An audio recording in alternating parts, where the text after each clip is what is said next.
Bad boys, bad boys. What you gonna do? What you gonna do when we come for you?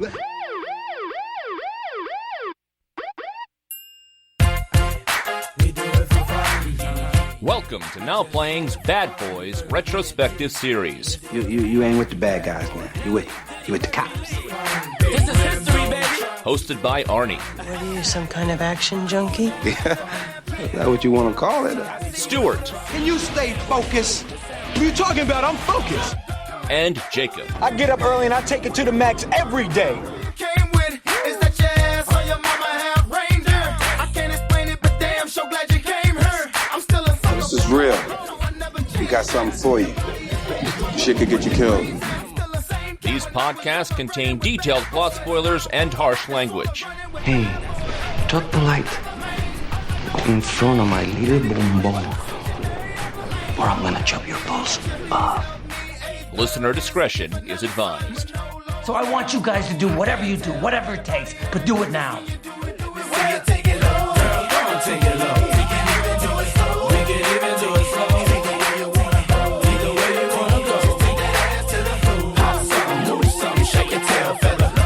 Today we're discussing Bad Boys Ride or Die, starring Will Smith, Martin Lawrence, Vanessa Hudgens, Alexander Ludwig, with Tiffany Haddish for like 30 seconds. I don't know why she gets the with. You know, you can eat her pussy, I suppose. And Joe Pantoliano, directed by Adil and Bilal. This is Arnie, co-host of Now Playing, here with my Ride or Die partners. This is Stuart. And this is the old soul whose titties Arnie and Stuart's baby soul suckle at, Jacob. You know, sometimes I do feel like a donkey being abused. Don't we all? We all have those moments here. Particularly when I have to watch movies like Bad Boys, a franchise that is so not made for me. And yet, I will reflect that in 2020, right before we all climbed into our homes and put on masks and didn't go see movies for a year, they had an enjoyable reinvention. I actually liked Bad Boys for Life. The number one top-grossing movie of 2020. Who could have seen that coming? I mean, I always say it is the best movie I saw in theaters in 2020. I mean, what else was there? I think Fantasy Island and Tenet were the only other things I saw. But COVID or not, I mean, I think, yes, it benefited by, coming out in January before a pandemic made the world stop going to movie theaters. But I also think that taking 20 years off and not inviting Michael Bay back did a whole lot to making me rethink the enjoyability of Martin Lawrence and Will Smith together in a buddy cop formula. Yeah, I went back and rewatched Bad Boys for Life. Big mistake. You should have saved that name for this one. This is part 4. That was part 3. I keep saying it wrong. I know. I keep calling this one 4. Yeah. No, this is Ride or Die. Yes, but no, I went back and rewatched that one, and I think I maybe enjoyed it a bit more. I really was into Martin Lawrence's, just dad joke vibes throughout that film. It's only been 3 years since that, but it's been a long 3 years, so I feel I really felt that film. My problems with those first two, which I did not rewatch for this one, but it's just, they were immature. That one was about them being called out for being immature and having to grow up, so it was a nice progression. I did a marathon. I watched all 3 Bad Boys films in a weekend before this one. I didn't feel like I needed to rewatch part 1 because I know it so well, but I wanted to rewatch part 1, and Marjorie had never seen it, so we decided we'd watch Bad Boys 1, and then 2 I knew I needed to revisit again in case things come up, and hey, they do come back up in here. Some of that mission from part 2. Yeah, there's a big character that shows up in this one that I don't remember because I didn't rewatch parts 1 and 2. I rewatched 1 and 2 and 3, and I still don't know who that character is. I absolutely knew who he was. He was memorable to me for his outfits and his glasses, so I would have remembered him even without the rewatch, I think. But yeah, rewatching them reminded me how much I love part 1, how much part 2 let me down, and how fun part 3 was. And yeah, in different creative hands, the Bad Boys had a comeback after such a long time. It really felt like they were getting back on the right track. I didn't think Adil and Bilal would come back, though. I thought they would move on to other projects, but no, they're back here for part 4. They did move on to other projects, Arnie. It's called Batgirl, and it's sitting on a shelf where it will never be seen. I think it's been burned, in fact. It's not even sitting on a shelf anymore. The same warehouse where they're finding all this information on who killed Howard. Yes, they need it. They had Ms. Marvel, which I don't think was a success, however much you guys say you liked it, and Batgirl. And yes, they could actually use a hit. Bad Boys, Ride or Die, Adil and Bilal need it. And Will Smith? Well, I don't know. You tell me. It certainly was the talk of Oscars that 20 minutes before he takes the podium to be the best actor of the year, Will Smith is proven to be a bad boy, right? Like, takes a big old smackaroo across Chris Rock for a really stupid G.I. Jane joke that nobody thought was deserving of that outrage. Yeah, that happened in 2022 and was the moment. People watched the Oscars in 2023 because if you missed it in 2022, you missed quite a bit. Yeah, I wasn't watching the Oscars until the text started flying about it. I'm like, I got to see what's going on. It was wild. I mean, I just totally didn't see it coming, and it did overshadow the whole, like, who won that? I don't even remember. It's Will Smith's year to beat the shit out of Chris Rock and then get up there and say, I do it for love. Yeah, he just looked crazy, and he could probably use a hit as well. Yeah, he had one movie come to streaming since then, right? He has one film that was already finished when he won the Oscar. Emancipation? Yeah, that's the one. Yeah, I saw it. He was pretty good, actually. I thought he was okay. If you're up for it. I mean, it is a slavery drama, but I thought it was pretty good, but it didn't seem to do anything for... It ended up just being a punchline in a Chris Rock bit about him rewinding and watching. You know, it's a slavery movie, so Will Smith gets whipped, and I guess Chris Rock's favorite part of that movie. Yeah, I did enjoy Chris Rock's stand-up special where he ripped on Will Smith. He got his revenge through words. He did. The whole thing was a cultural moment, and now what does it mean? We're 2 years later. Will Smith has made one streaming film. Is he still a box office draw? This is a movie to test that theory. Well, our movie's still a box office draw. It's been in the news a lot. Like, this was yet another, like, big summer blockbuster, seemingly, where I had a pretty empty theater. Yep. Yeah, are movie theaters still a thing? Apparently not in the greater Dallas metro area. I had tickets to see this at the Alamo Drafthouse, and if it wasn't for Marjorie's habitual checking of headlines, I'd have shown up and the doors would have been locked. All the Alamo Drafthouses in the Dallas area closed. There was no notice given to me. Like, immediately. Yeah. Just to keep Will Smith out, or like forever? Forever, it seems. And there was no notice given from Alamo. I had to request a refund for a ticket from a theater that didn't exist anymore. But I did, fortunately, find out in time to go see this at a Marcus Theaters. That seems appropriate for this one. I should have had a Mike's Hard Lemonade while at the Marcus Theater. And I saw this at a 6 o'clock showing on their big Super DX screen. Me and 6 of my closest friends, all middle-aged people sitting very far apart from each other. It felt like we were still social distancing. I couldn't believe how empty the theater was. Oh, man, I had a packed theater then. I had like 20 people at mine. 40 for me, so I guess I win. IMAX, though. Oh, you had the real sold-out one. It was an IMAX, and, you know, it can accommodate over 200, and so it felt like a small crowd.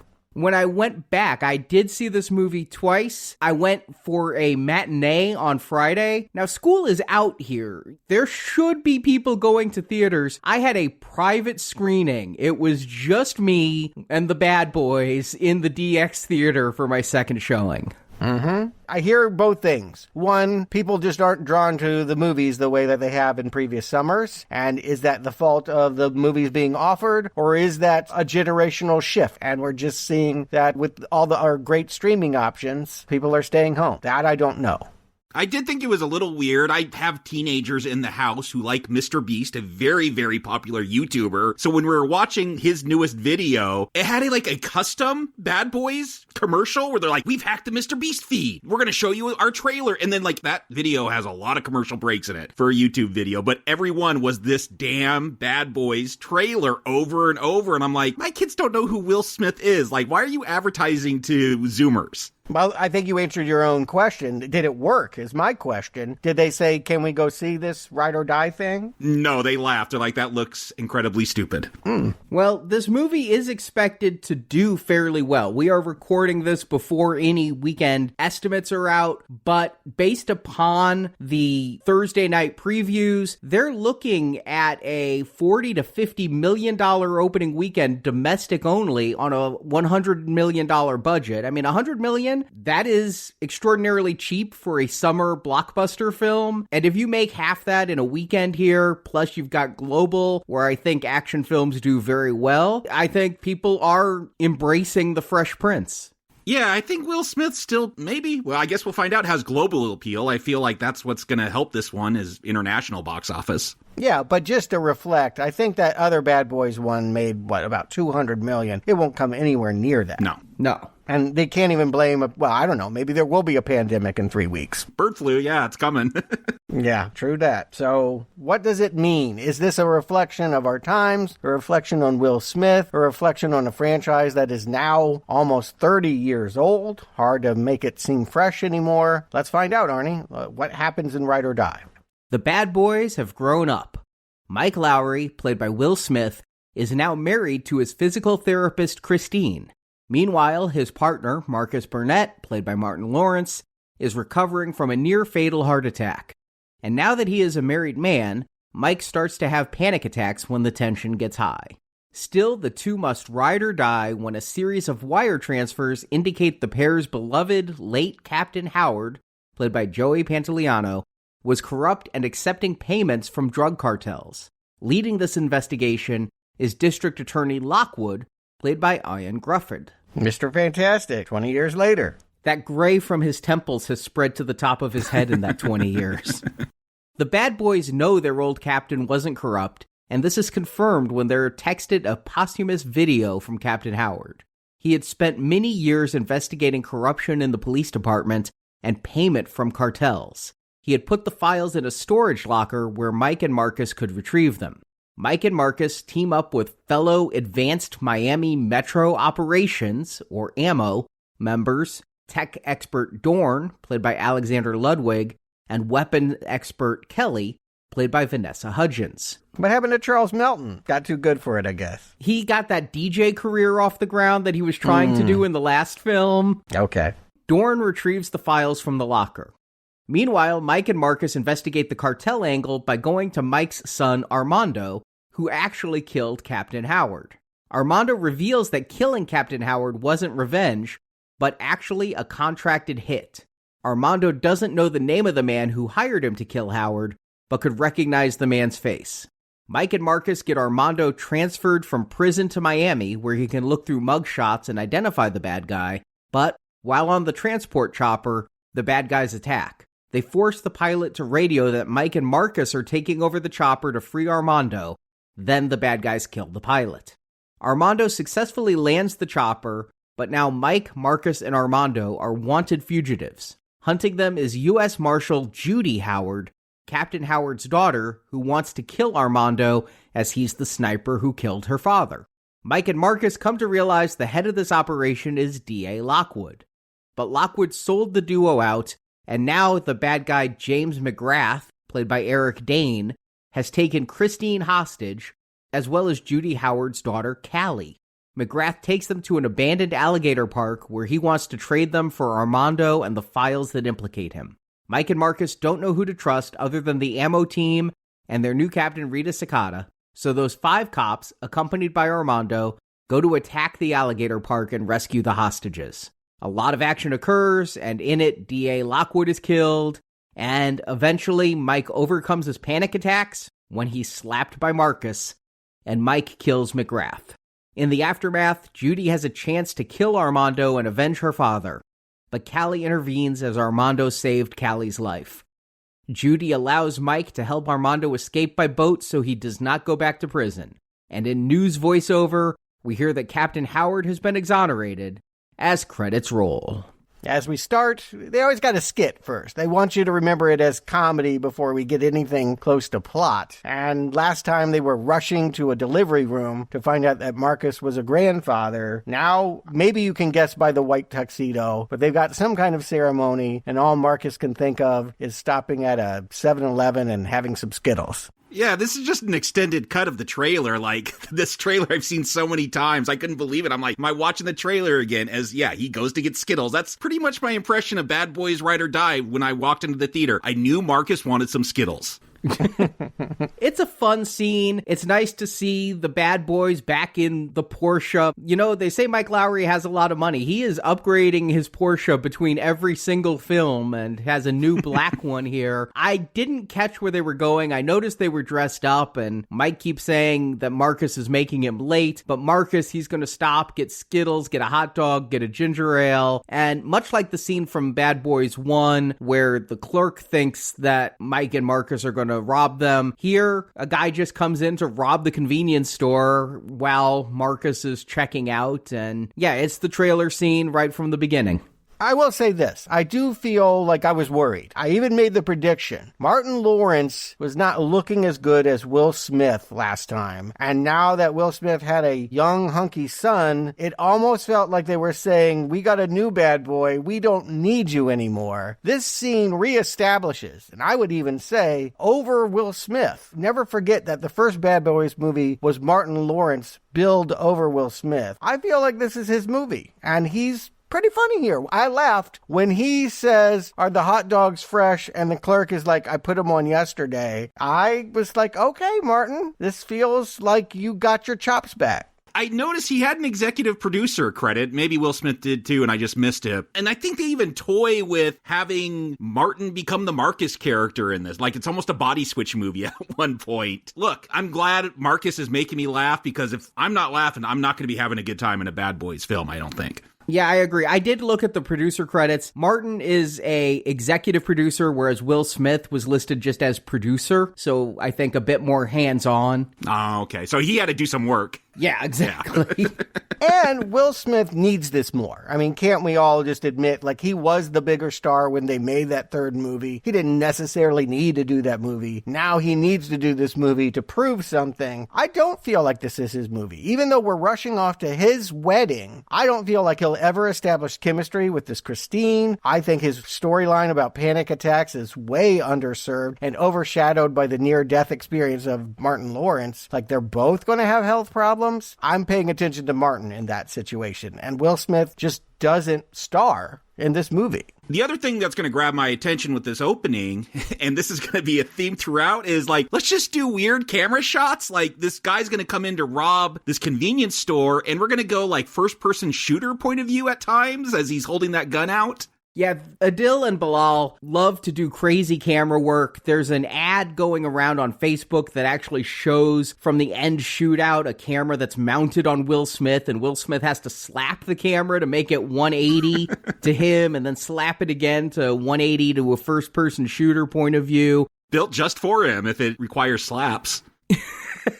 That's true. I have to say that I do like Adil and Bilal's camera work more than I like Michael Bay's. They both are kinetic. They both keep that camera moving, but there's just something with Adil and Bilal that feels more inventive. It does feel a little more computer enhanced. It feels like there's a lot more CGI going into the editing to make some of this look seamless, but probably the biggest compliment I give to this film is its look and feel, and I credit those directors for it. But Stuart, you say you don't feel like this is Mike's movie. I'm going to disagree. I think this is an equal movie. I think that we'll talk about it, but Marcus's heart attack is forgotten pretty quickly. No. Yeah.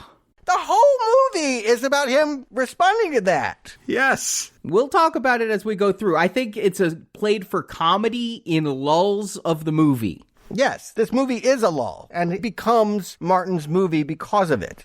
But we do start off at Mike's wedding. They play me because we see the bride, who we have never seen before. This Christine, we've never met her. This is a new character, right? Yeah, I even double-checked the actress's IMDb to make sure she wasn't tucked somewhere in a background scene of Bad Boys 3, but we've never seen this character before, and she's talking about the groom's tailored suits and watches and cars, and I'm like, they're trying to make us think Mike is getting married, but there's no way Mike could get married. Nope, they are starting this movie off by hitching Mike to literally the most generic female character they could ever create. I don't understand this choice one iota.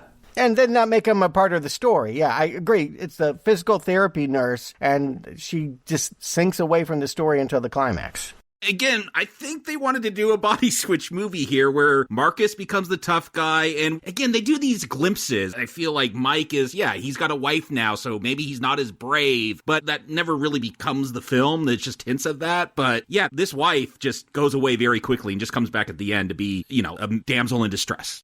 Yeah, I just couldn't believe how underdeveloped this character is. I feel that way about a lot of the characters in this movie, though. Underdeveloped, it's the opposite of the hot dog. This movie is undercooked. Yeah. Well, Will Smith, I don't think he has much presence in this movie, but this does mark the return to his rapping career. I don't know if you hear the song that once we kick into the reception and Martin Lawrence is cutting it up on the dance floor a little too much, he'll end up falling face first over in cardiac arrest. But the track Light 'Em Up, I mean, it's classic DJ Jazzy Jeff and Fresh Prince. If you remember Boom Boom Shake the Room, it's more or less a copy of that song.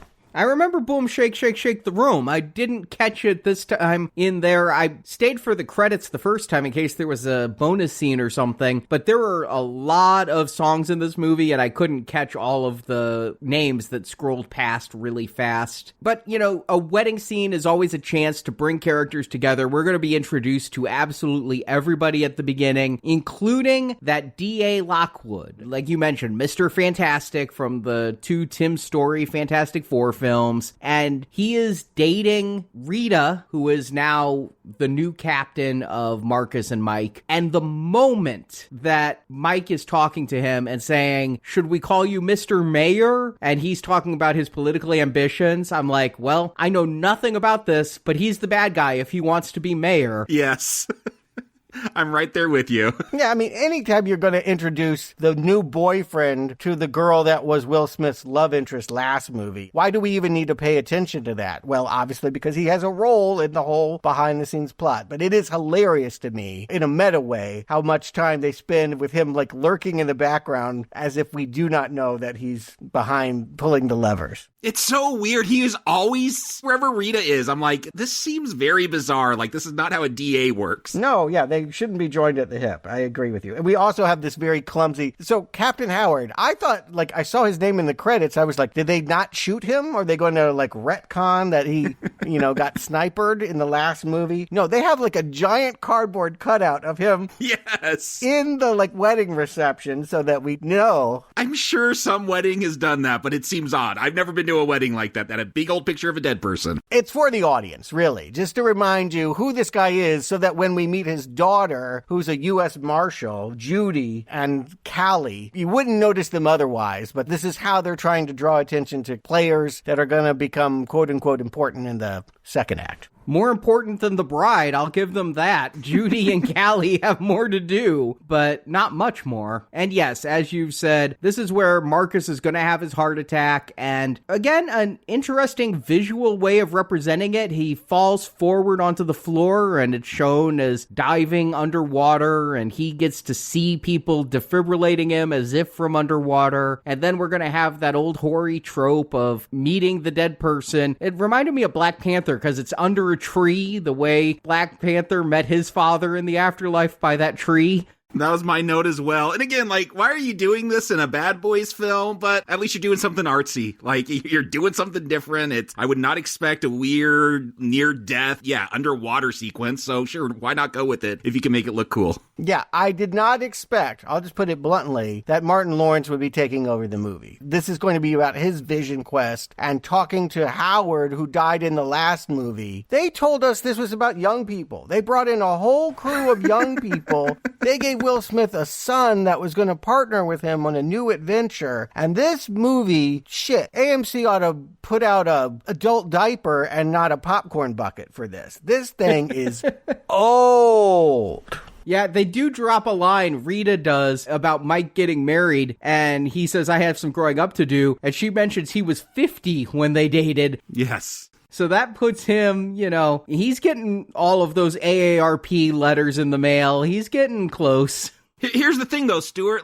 This is an old franchise. You said it's almost 30 years old. You almost have to just lean into it at this point. Do anything to get people to see your movie in theaters. I don't know. Maybe they looked at the box office and it was older people that saw that. They didn't care about the young people, so that's why they leaned into it more. But I also feel like that is this audience. Let me put it this way. Part of the reason why Top Gun Maverick was the hit that it was is that, yes, they brought Tom Cruise back to do his old shtick, but they also knew they had to have young equivalents. They had to have that young cast. Those characters there is a large segment of the viewing audience that is not going to care, no matter how well you make the movie, would not care about the over 50s.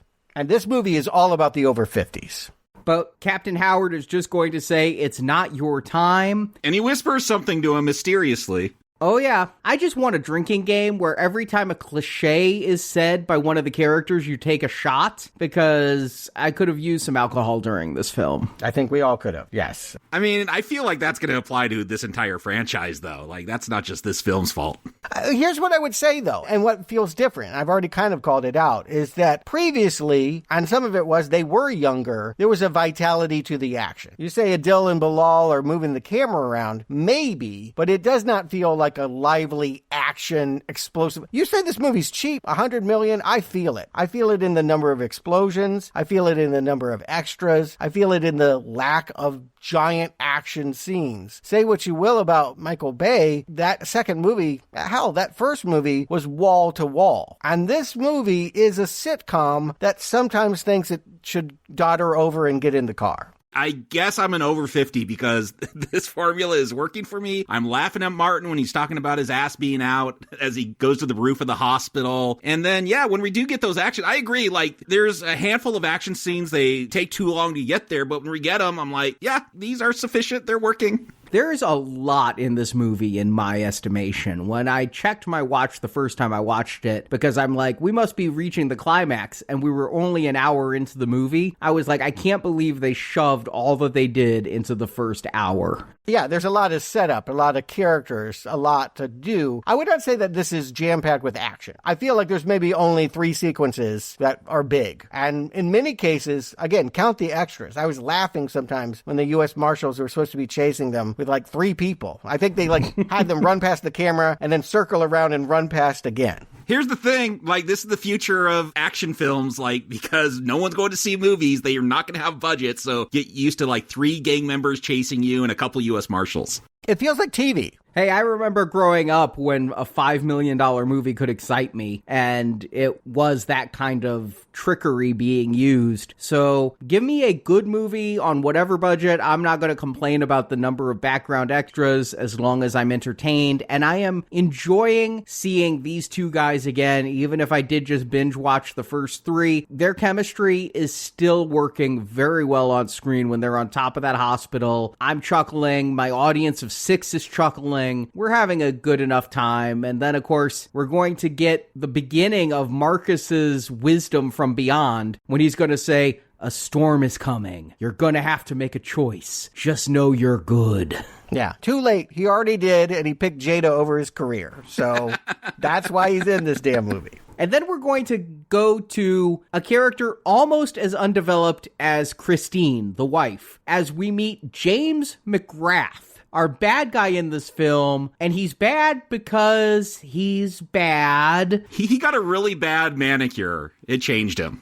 They pulled out his fingernails, and now he works for them. I guess that's some kind of... Can we call that Stockholm manicure? He's going to a mob banker or a cartel banker so that money can be backdated, deposited into Captain Howard's accounts to implicate the dead cop as being a leak to the cartels. I understand these are words that are said in the movie. Can somebody explain to me what the fuck they're trying to do? Gaslight. They are the ones working for drug cartels. And let's just jump into it. We will find out since 9/11 that the way that we have secured the borders, something relevant that people care about, 9/11 not so much, is that we let the drug cartels police them. Yeah, except like that's not what caused 9/11. Those No. terrorists didn't get over the border, and Nor do they police our borders now. maybe that has happened, but I know that is a talking point to scare people about border issues, but like that's not what we're normally thinking.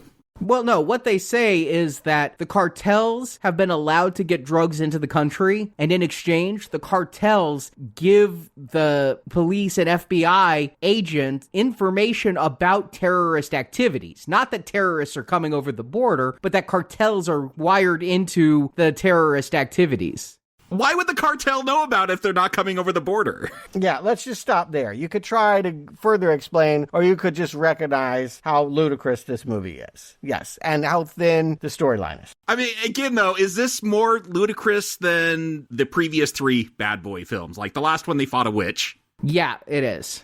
It is. It is the most ludicrous of them all, for sure. It is the thinnest plot and the worst character motivation of them all, because at least in Bad Boys 1 and Bad Boys 2, I understood they were drug runners trying to sell drugs, trying to steal drugs. They wanted drugs to make money. It's not the most inventive of motivations. I saw it every week on Miami Vice, but it is a motivation I understand. Here, these guys are working with cartels, but nothing they're doing is related to drugs. It's all related to setting up a dead police captain to take a fall for something nobody's looking into anymore. The only person looking into it was Captain Howard, and Captain Howard is dead. I don't see what the motivation is, where the ticking clock is for these bad guys to do something. No, let me tell you the motivation. This is a franchise that has circled the wagons and says, screw the young people. We're going to live on nostalgia. We're going to mine what we've done in the previous ones. We're going to make Captain Howard the focus of all of this, when really, honestly, nobody needed that at all. Maybe Joe Pantoliano, but nobody else. He wants a paycheck. Yeah, but that they've done all of this. They've resorted to nostalgia and pulling at old fans' heartstrings instead of invention and new characters.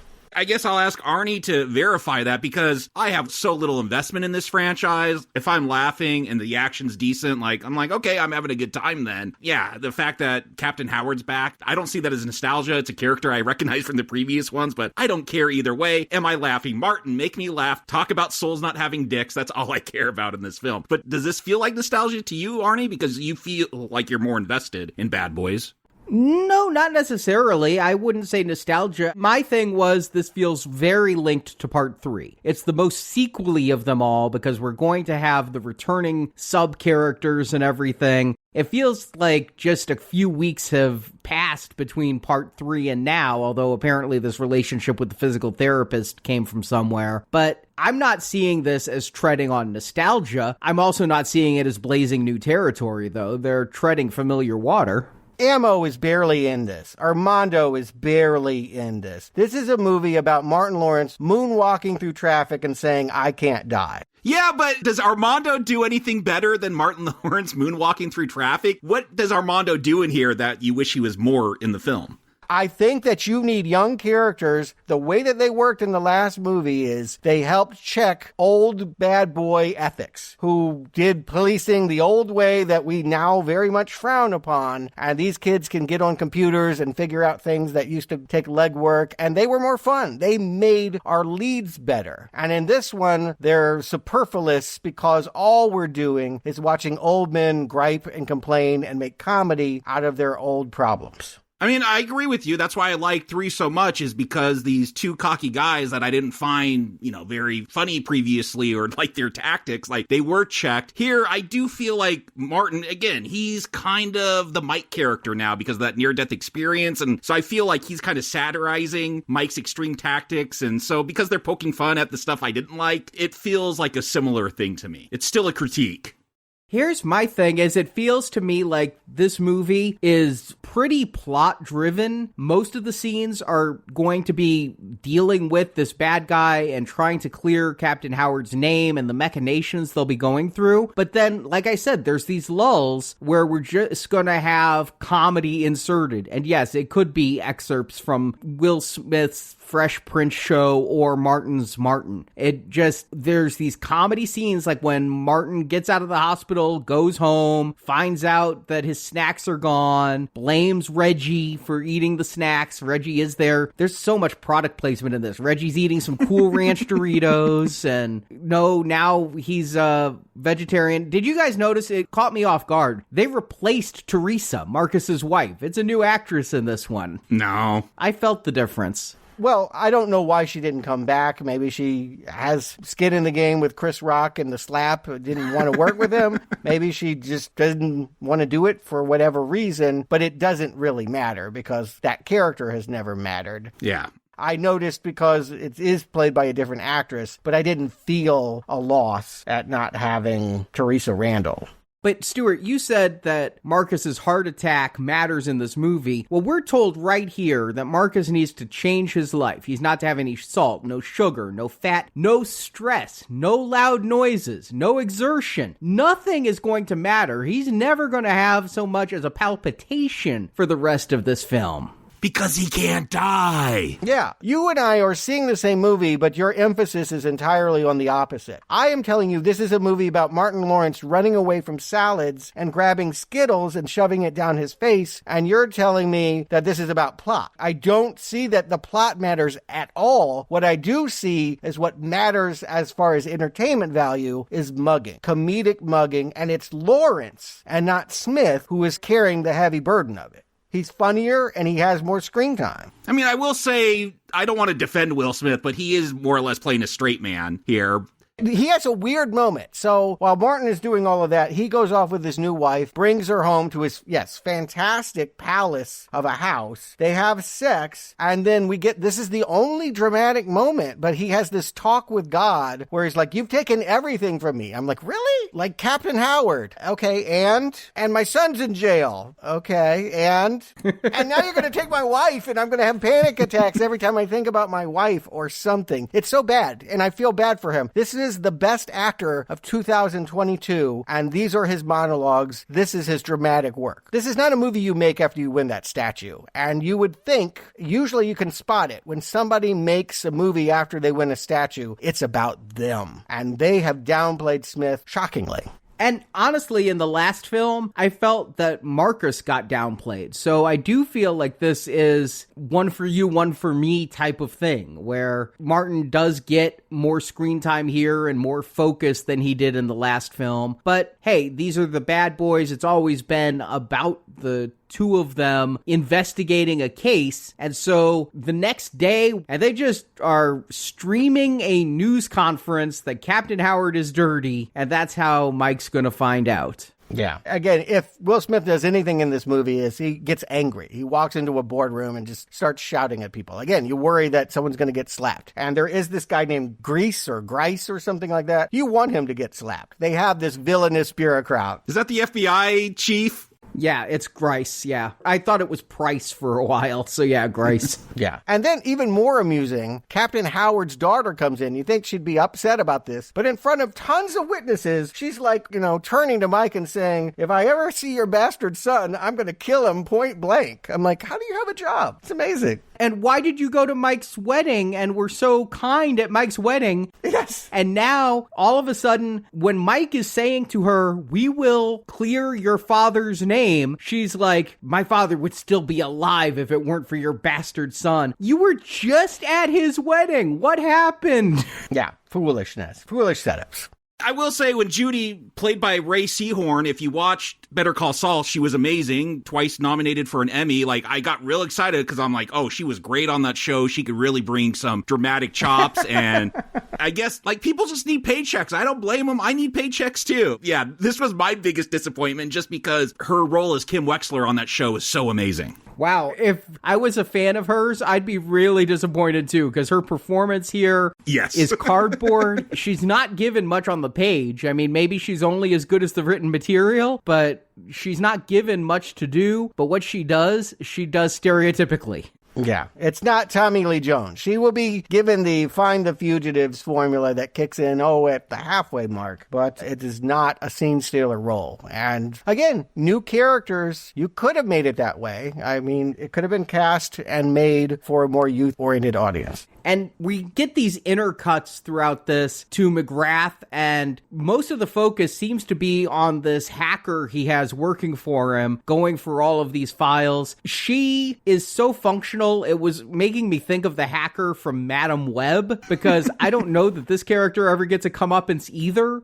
She just is here for expository scenes and then disappears when the climax comes. Her name is Nicole, and she's played by the actress that's the star of the Terrifier movies. And yes, she has one scene. She's such a bad hacker, they need to go kill the banker just to get his password, and then she could do her shit. And then, she triggers something that is starting to send messages and videos of Pantoliano to Will Smith.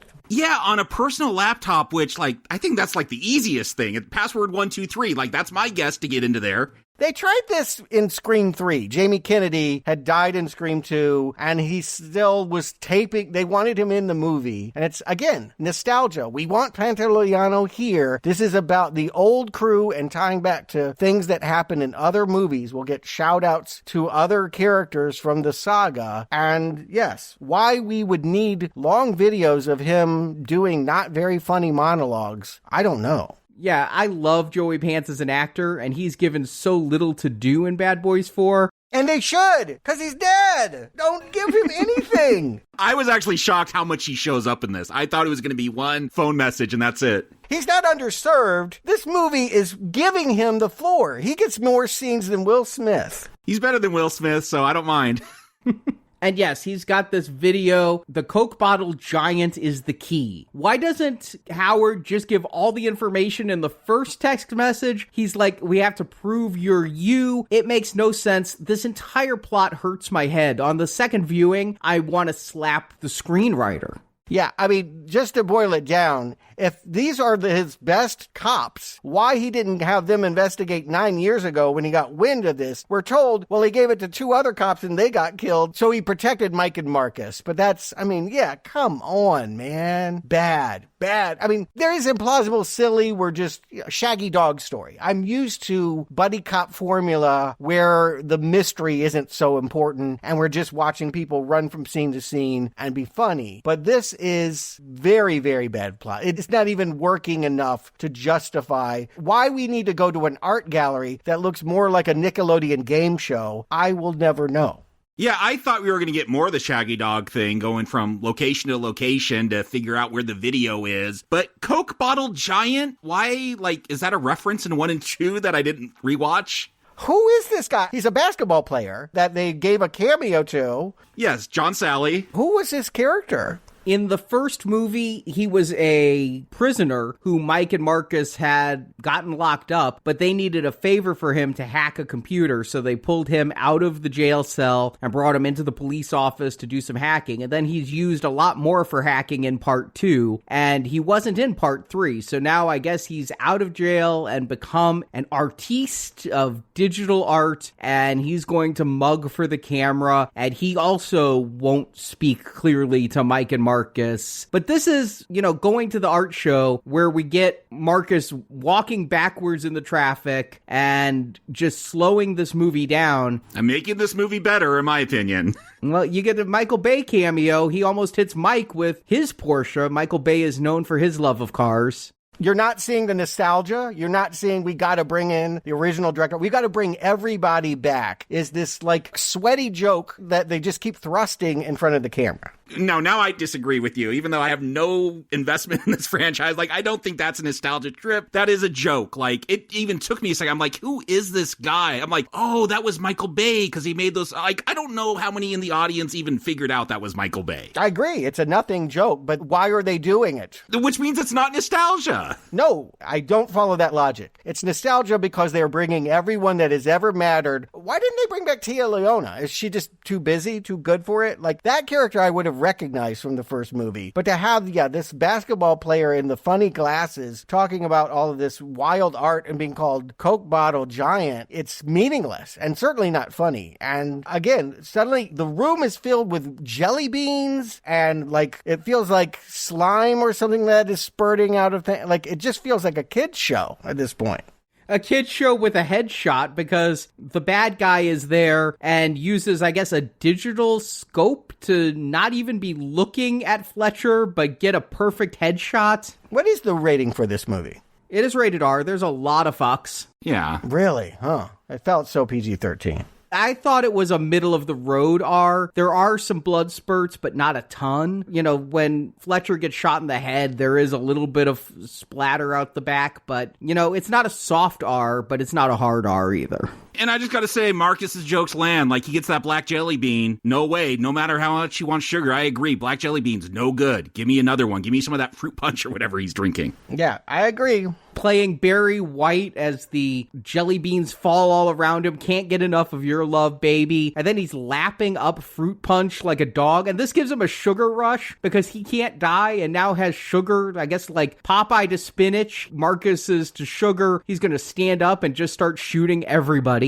He's going to do the Mike thing and double guns, one in each hand, shooting with them outstretched. And then, I don't know, Sam Raimi directs the movie for a while. And again, just weird camera movements where it floats around like Sam Raimi would do during this gun shootout. Again, my prediction was this man wouldn't even be in the movie. This man is the movie. Mike, he's dropping his clip. He's falling over. It's not even easy when you're watching the movie to make the connection that what he's freaking out about is that he's got a wife at home that he wants to live for. No, the fact that this is when he has his first panic attack for no apparent reason, it's only because of that dream and a brief clip. You have to put it together. This is really underdeveloped. It is not as bad as Tony Stark's panic attacks subplot in Iron Man 3, but it's almost that bad. Well, and this is where I thought we were going to get that big switch, because Martin Lawrence, he has that big dramatic scene where he pulls the two guns out after he gets his spinach fruit punch to give him power. And then, Mike, I take it, he's having a panic attack because he's a married man now and he's responsible for other people. But that kind of just goes away. He'll have some more panic attacks, but that never feels like it totally gets fleshed out. No, it's not here. For it to be here, we would have to get to know Christine. And they just don't want to bring her into this movie. Nope. No, it is a terrible idea to marry Mike and not have it matter. Right. He has been a womanizer. Who is this woman who could actually tame the beast and bring in Mike Lowry? And she's a nothing. She's going to become a hostage later on. You could have had it be a girlfriend be the hostage later on. It doesn't have to be a wife. And that she's the motivating factor for these panic attacks. I need to spend time with Christine. I need to care about Christine to know why he cares about Christine, instead of just thinking that Will Smith looks foolish every time he has one of these attacks. So again, my question is, Will Smith is the producer. Will Smith is still the bigger global box office star. Why didn't Will Smith fight for Will Smith and give himself a better part? Why is he being eclipsed? Does he not care? Does he not want to do this? He needs to do this. He prioritized this after the slap. I mean, he had a lot of projects going on before the slap. Many were canceled. This is the one that kept going. He needs this. And, I could theorize, I could speculate. I don't have an answer to your question, but maybe he thought going dramatic was good. Maybe he thought showing weakness was good. Being vulnerable would show a different side of Will Smith. And look, I saw King Richard. I thought he was good in it. I was rooting for him up until the slap, and then I didn't want him to win. But I thought he deserved that statue. It was interesting to see him play a tough love dad. Why not bring that into this movie? Because that's the storyline he is given. Let us not forget that Armando is in jail, and when they go to him, Armando remembers the man that hired... Okay, here's some retconning. The man that hired him to shoot... I thought he was there to shoot Will Smith. That was his mom. His mom wanted him to shoot Howard. Right. And he was there to kill his dad. He was there to kill Mike. And he just did that to Howard just to twist the knife as he's pushing in the blade. Yeah, this is total retconning that this was a hired job and Armando was told to do this by his mother because his mother was approached by McGrath as a plausible deniability since you're killing all these law enforcement people anyway. Hey, kill this one for us so nobody ties it back to us. But all right, Armando was a last-minute addition. While you're killing your dad, conveniently, a man we want killed for knowing about our cartel work is going to be standing next to him. And so, would you please shoot him? Thanks so much. Says strange man whose name I didn't catch, but I took his money and did it anyway. Okay. And so, all we got to do is get Armando to a place where he can look at mug shots and be protected from all of the violence that's coming at him. When he's in prison, lifting weights, there's a bunch of goons that try to take him out. That's a fun fight, the way he uses his shirt to turn a barbell weight into a weapon and starts swinging that around. Yeah, it made me wonder. I'm like, oh, I wonder if they thought of that. Like, yeah, that definitely seems like a weapon that could be used. And a kettlebell. I mean, a kettlebell can fuck you up. Yes. Yeah, I don't think you can towel whip someone with 100-pound weight. I really doubt it. That feels like made for the movies. I guess it's kind of fun. It's a Jackie Chan-ish kind of take a prop and use it move. But again, this is a scene that I feel like Will Smith would have done in a Michael Bay movie. How interesting that, yeah, we have this young guy doing it. It just goes by so fast. Don't you want Armando in this movie? I'm here for it. I thought he was going to be the star of this movie. And I don't know why he isn't the star of this movie. I don't really need or want a Fast and Furious family for the bad boys. I want Mike and Marcus. I want them to be the focus. I feel like there's too many characters in this movie. I feel like Armando pulls too much away from our main characters. I don't want more of him in here. The fact that he was in the end credits stinger of the last movie made me know he was going to be coming back, or otherwise they'd have even more retconning to do. But no, I want the bad boys. I'm not getting the bad boys. Like you said, the bad boy actions being given to other people. This is what I'm saying. They're not doing it because they're too old for it. You truly want Martin Lawrence and Will Smith now. I get that you loved the 90s version, the early 2000s version. You still want to see 55-year-old, 60-year-old men do that instead of a younger cast that's more capable and more charismatic. Hey, they did it just fine in 2020. You say charismatic. This is why I do not want Armando. This is not charisma. This is not an actor who's grabbing my attention saying, yes, this is the next Fresh Prince or whatever. Like, maybe if this was a better actor, again, I don't know who the kids want to go see in movie theaters these days. I don't know, Timothée Chalamet. If that was the son, maybe that would be exciting. But this actor, nothing against him, but like, there's nothing that excites me about Armando. And the writing he is given. Again, when I talked about cliches coming out of people's mouth, everything Armando says is cliche. Everything he says, you're in my world now.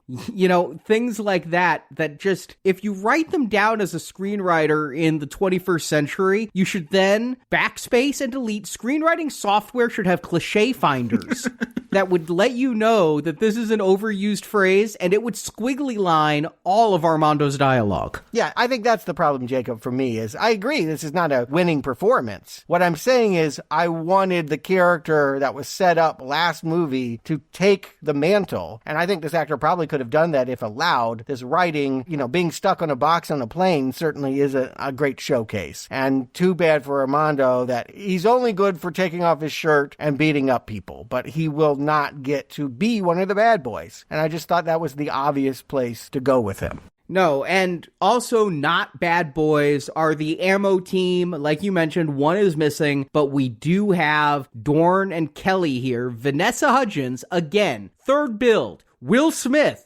Martin Lawrence, Vanessa Hudgens. Why? Whoever negotiated these contracts is a genius for promotion because she does nothing in this movie. Because she means something to people that grew up on High School Musical. Because they are on Mr. Beast saying, please, young people, come see this. Why should young people see it? Oh, shit. Well, it's got Vanessa Hudgens for 5 minutes. But they find a QR code in the art, so we get video number 2 from Joey Pants. And this one is more, here's what you need to do. And it all ties back to Bad Boys 2. Remember that big ecstasy bust? Nope. This is what I'm saying. This is exactly what they're universe building. Like, this is some Marvel movie, and we should have been paying attention because it all matters. When none of it ever mattered except the sense of rollicking fun. I mean, yeah, they're doing the Fast and Furious thing, not just building up the cast, but trying to say, yes, this is an intricate plotted franchise that was all planned out from the beginning. But the thing is, and this is an important, crucial difference, Fast and Furious has a tongue-in-cheek as it's doing that. Maybe Vin Diesel doesn't have his tongue-in-cheek, but I do think that, you know, when cars are flying around in space, they understand that this space soap opera is, amusing. And here, it just feels labored. It feels like no one's really enjoying it. Again, do you enjoy Armando? Do you enjoy Ammo? Maybe they could have had a moment. This movie isn't going to give it to them.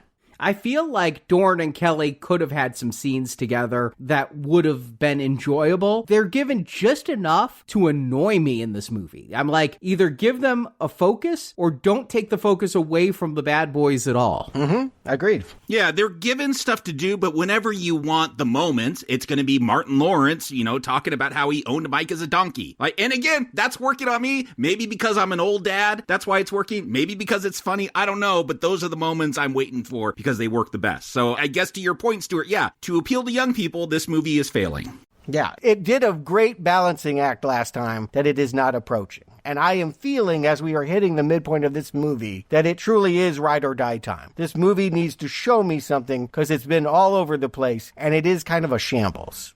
It is. I feel the way the scenes are assembled is really choppy. The fact that we go from an investigative scene to, Mike, in a previous life, you were my donkey, and I whipped you, Mike. It was just... I scarred your soul. It's funny, but it just doesn't flow in this movie. It feels like a commercial break from the plot. Yeah. This is when the audience, the meager audience I was with, was most engaged, though, is with the jokes. Agreed. Absolutely. I want to check in with the 40 people in my crowd. The only time they're responding, it's not when this quote-unquote amazing helicopter shoot down happens. The action in this movie sucks. What gets people excited is Martin Lawrence, specifically one-liners. He's still got it, and he's better than he was last time, and he's trying to drag this movie across the finish line when it doesn't know where it's going. But yeah, we do have an action scene that I would consider beyond competent when they decide to transfer Armando from a Central Florida prison to Miami. I think you could do that in a car ride, but they're going to get a Con Air chopper here with some U.S. Marshals to transport the prisoner in a cage like he's Hannibal Lecter. Yeah, this is the moment where I feel like we're just going to start referencing other movies. I'm like, Con Air, then we're going to go to The Fugitive, then we're going to get a Little Warriors going on. Like, I feel the messiness of this, and I guess, I like these references you're making, though. Like, okay, Con Air is a better film, but I like that one. So yeah, you're doing a little Con Air riff. That's fun to me. Maybe that's the nostalgia that I'm tapping into. Yeah, I mean, I think it is kind of like when you watch a variety show and they do skits and parodies. Yes. It's like, I have an idea for the next 5 minutes, and then we'll throw that away and do something else that's trendy, or not even that trendy, because Fugitive was 30 years ago as well. Yeah. But again, I'm at ride or die. I'm like, I need this to be a great scene. I don't need it to be just pretty good. I need to be like, okay, I'm back in this, or I'm kind of done with this movie. And Arnie, I don't know, you say more than competent? Competent feels about where it's at. I like the camera movements again. This is where I'll go with the more than, is Adil and Bilal are able to film it in an exciting way. That camera's whipping all around the chopper. We get Marcus hanging upside down as the chopper's careening around because McGrath slit the neck of the pilot, had the pilot radio that it was Mike and Marcus doing this, and then the bad guys parachute out, and yeah, Armando is falling out the back of the chopper in his cage, and Marcus is literally on the roof of the chopper, upside down, holding on a rope, trying to save Armando's life. Listen, this isn't tremendous action. It is not. But it's beyond your average. It's green screen work. It looks like what I would expect a show to look like. It looks like Ms. Marvel. It's what I expect most. Again, this is where movies are going. We're not even going to see helicopters in the future because they're going to be too expensive to put in a film. Yeah, this is not Mission Impossible. This is not Tom Cruise. This is more of your standard action scene when you have a more modest budget, even if it is $100 million.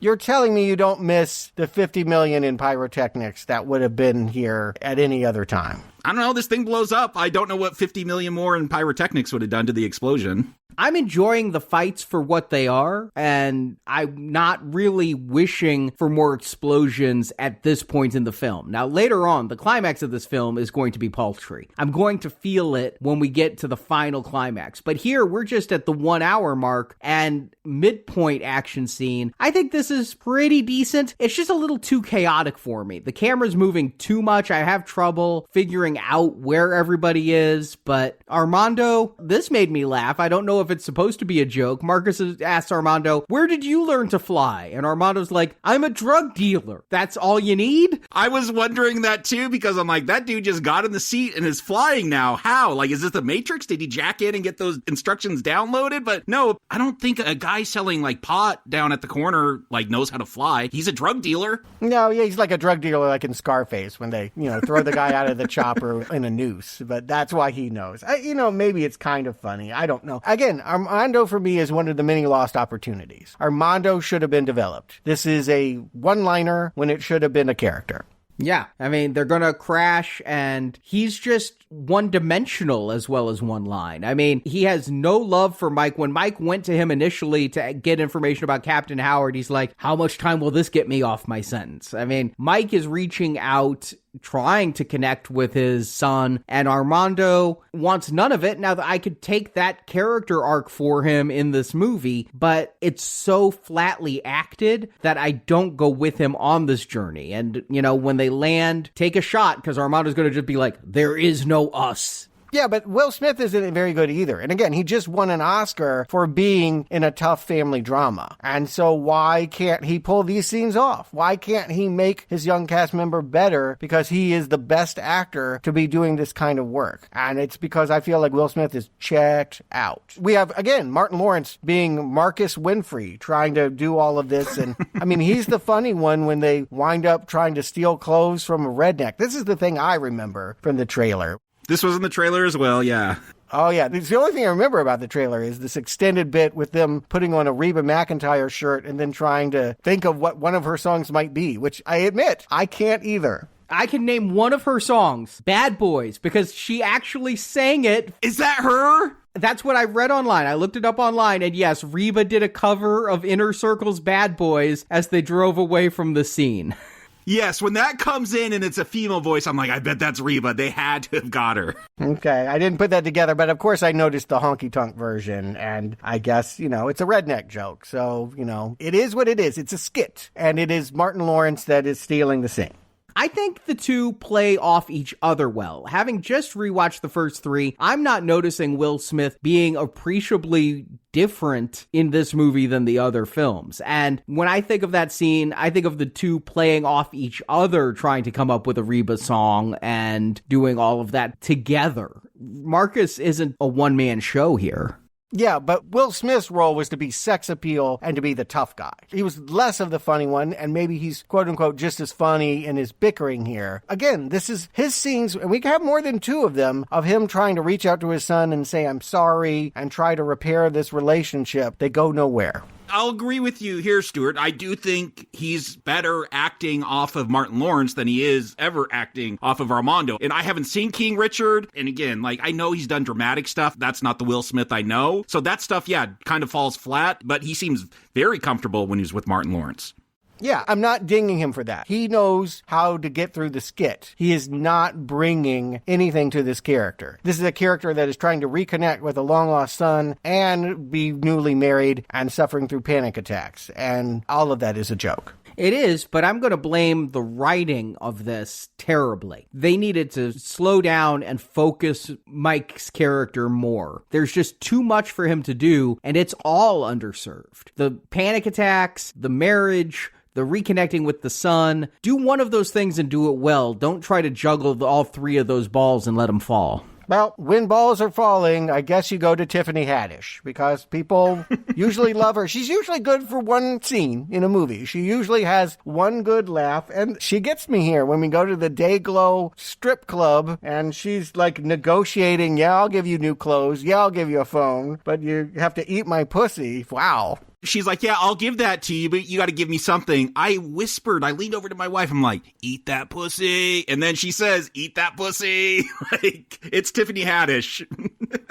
I couldn't believe it. I didn't see that coming. My eyes bulged out a little bit. It took me by surprise. And then here, yeah, I do think Martin Lawrence steals it, because he's doing the negotiating. Well, Mike's a married man, so he just has to lay there and stick his tongue out, and you're going to have to do the work. No, because Will Smith has to be like, I would never cheat on Jada. How could you ever imply that I would step out of my marriage?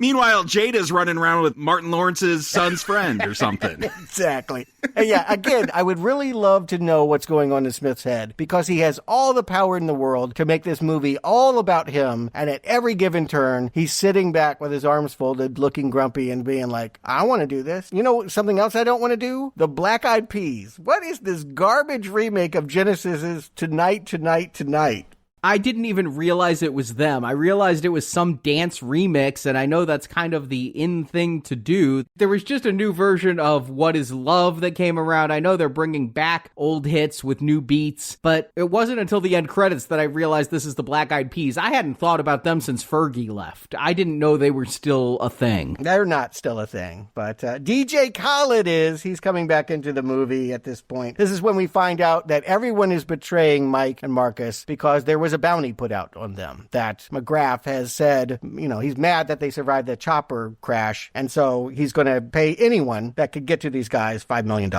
We forgot to mention DJ Khaled in our last review. He was in part 3 as an informant, but not a very good informant, because Mike had to beat him up with a meat hammer in order to get the information out of him. He's back now for reasons and wants his revenge and is going to be killed for it. Well, this is what I call the warrior section of the film, because now we got a bunch of gangs going after the bad boys because of this bounty. And, one gang gets them, and then, DJ Khaled comes in, throws that Molotov, sets the car on fire. I'm like, that's one thing with this movie. I'm like, okay, what is the gist of is it going to be the fugitive and they're just on the run the whole time? Is it going to be a bunch of gangs chasing them? Every 5 minutes, this movie's just going to change on you. Yeah, and I don't even know, are they back in Miami? I assume. Because at one point, the U.S. Marshal, Judy, is just telling off Rita, don't think you can get involved in here. We're not in Miami anymore. So these people ran back on foot from where?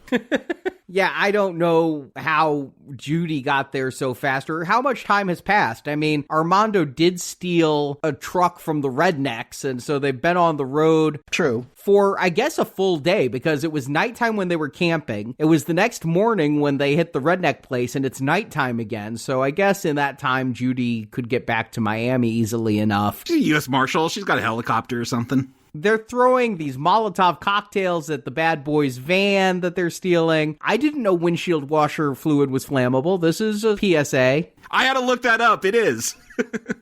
It's got to be over 90 degrees or something, hitting that fluid. But yes, it is flammable. It's a great moment watching this van on fire drive around with the three of them. Yeah. It looks like a Ghost Rider vehicle at some scenes. I was thinking. It is engulfed in flames. Yeah, a satisfying image. I don't feel like the action of this whole movie, it kind of ends very abruptly. They just kind of crash and run away. Again, $100 million as opposed to $200 million. We would have had a different kind of scene, but it's a great image. Well, it's an okay image. The CGI is showing a little bit. First of all, I lose track of Armando when they're driving away in the van. I'm like, okay, so here's Mike and Marcus. What happened to Armando in the whole thing? He's in the back of the van. And then when a Molotov cocktail or the fire spreads in, he has to kick some boxes out. And yeah, that CGI fire is not looking good. You can easily tell what's real flame and what is fake flame that won't get the actor burned while he's kicking boxes out of the van. I'd be surprised if those boxes were even real. They CGI everything in these days. So at the end, they wind up at Ammo, who's been doing all the police work all along. They've gone through the warehouse. They have all that information. And they've been getting busy. We will find out that the young kids have hooked up, Dorn and Kelly. And that matters to me and this movie not at all. Yeah, well, Marcus likes it. Again, it's an opportunity to grab Doritos, sit back and watch the dysfunction. But yes, it is a very thin reason why. And if you did watch Mr. Beast and come here for them, how betrayed you must feel that you had to sit through, 70 minutes of a movie to finally have them be important. This is another weird underdeveloped theme. I feel like underdeveloped, I think, is the theme of this film. But yeah, you have all these couples like Rita and Lockwood and Dorn and Kelly and, Will Smith got married in this one. Like, it felt like, is this about relationships? You got a lot of relationships going on. So I'm trying to draw connections here, but it doesn't seem like it really matters. So I don't know why you draw attention to Dorn and Kelly being in a relationship, except you want to create some tension with Armando because he makes a pass at Kelly. Because they can be half-dressed when they enter the door. That's why, okay. But they have gone through that warehouse. They have a bunch of mugshots, and Armando eventually sifts through them. I don't even know where he finds the McGrath one. It looks like it's CCTV footage. Yeah, we get a montage of them putting up the cliched board with all of the links and people who we've never seen before. Their faces are up on it, and we'll never see those people again. And finally, Armando, he's just sitting there for most of it. You've got all these people moving in fast forward. Again, another Adil and Bilal camera trick of everybody's moving in fast forward while Armando is just sitting there immobile. But he finds a photo. I did get a laugh out of Dorn's line because he goes and scans the photo and Dorn's like, do I walk into your house and show you how to make cocaine? I mean, there are funny lines in this movie. I do get some chuckles. I do too. I think I've called out when I've been entertained. It's not been a horrible ride, but it does feel like it's dying. If it's ride and die, I think it's happening simultaneously as this movie is going on. And so now, just because they found the photo, instantly Super Hacker Dorn can face match the guy. James McGrath, a former ranger who was a hostage of the cartel, gave up his group while being tortured. Here's my question. Why does McGrath have to be tortured and part of the cartel if the U.S. government's already working with them to stop terrorists from coming over the border because of 9/11? Like, this is the part that confused me. I'm like, why can't he just be part of the government that knows about that deal and is working with them? Maybe it's not indicting the president and the higher-ups. Maybe he represents the U.S. government, that is allowing this. It doesn't go any higher than this character, who is played by Eric Dane. I guess, where's he from? Desperate Housewives or something like that? Like soap operas? This guy doesn't have a whole lot of cachet. I know him from a bit part he has in Euphoria, playing sort of a dirty dad, but he doesn't have much presence here as a bad guy. And frankly, none of the Bad Boys movies have ever had great villains. Eric Dane, I remember him from being in X-Men 3. I remember, he was a minor character in that. Okay. And his face looked familiar to me from it. And also, his role in Euphoria, I've been watching that show lately, so he was recognizable to me. He's much better in Euphoria than he is here, though, because, again, an underwritten character who I do not understand. He's bad for bad reasons. I don't know why now they're trying to frame Howard, and it's honestly the framing of Howard that brought this shit down on them. If they had never framed Howard, then the bad boys wouldn't be looking for him, and he wouldn't have to go cop killing. Right. And framing a guy that's been dead for 3 years, also not a genius move, but whatever. Yeah, who cares? What I'm saying is nothing has happened in the last 80 minutes to convince me that this movie is anything other than Martin Lawrence being funny. Well, we're going to get another action scene here that is pretty decent. What happens is Mike calls Rita, tells her, hey, we have all the evidence we need. We have the files. Well, somehow this gets back to McGrath. How could that ever happen? Oh, yeah, the DA was in that scene with Rita, so we know exactly how it happened. He's in every scene with her. I think he goes to the bathroom with her. It's crazy. Yeah, they are an annoying couple. Yes, we are just counting the minutes until this reveal happens and she can finally kill him. And so this has McGrath sending troops after Marcus's family to get a hostage. And Reggie, who knew Reggie would ever get a scene that mattered? Reggie, I looked him up. I don't think he's acted outside of the Bad Boy films, and I thought he maybe couldn't act because he's always just so blank-faced, but he did some training for this film, I think. Yeah, again, nostalgia. This is what I'm talking about. Reggie has been here for a while, and yes, I like that they give him something to do. It's not, again, maybe you guys are going to compliment this action. I think it looks pretty bad, but, you know, it's fun to watch a couch potato reveal himself to be Superman. I'm just glad these directors are having fun with their camera shots and their angles and their setups. Like, you say a lot about cliche, but it is the moments of not cliche of just like, hey, let's do a crazy camera angle for this one that is keeping my interest. It's keeping me awake during this. What I really liked is the transitions, because what we're doing is a guy who's been playing video games the whole time, now being watched by people on a Ring cam. Notice they name drop its Ring. I think there's a product placement there. But the ammo guys, the bad boys, are watching on a monitor, and the camera will zoom in on that monitor. Through the monitor. And then the interlacing will go away, and now we're in the house. And then we're going to cut back, and we'll do this multiple times through the monitor. I just think it's an inventive transition. It is an action scene we've seen so many times. The guys enter the house. The good guy kills them with their own guns. We've seen this a million times. It's the camera work that keeps it inventive and lively, and the irony that it's Reggie doing it. Though he is a Marine. And Marcus screaming, chitty, chitty, bang, bang, motherfucker. I mean, again, the audience is laughing when Martin Lawrence responds. My snacks are your snacks. Yes. Audience loved it. Yeah. We have one SWAT team averted. No one's going to get Martin Lawrence's family. But Mike, tell me why that if those are fugitives, they don't already have U.S. Marshals surrounding their properties, protecting them, keeping all of their family under surveillance? You already talked about how few extras are in this. Yeah, they don't have the manpower. Literally, there's 3 people on that force. They've defunded the police. There's not enough of them. They really did. They sure did.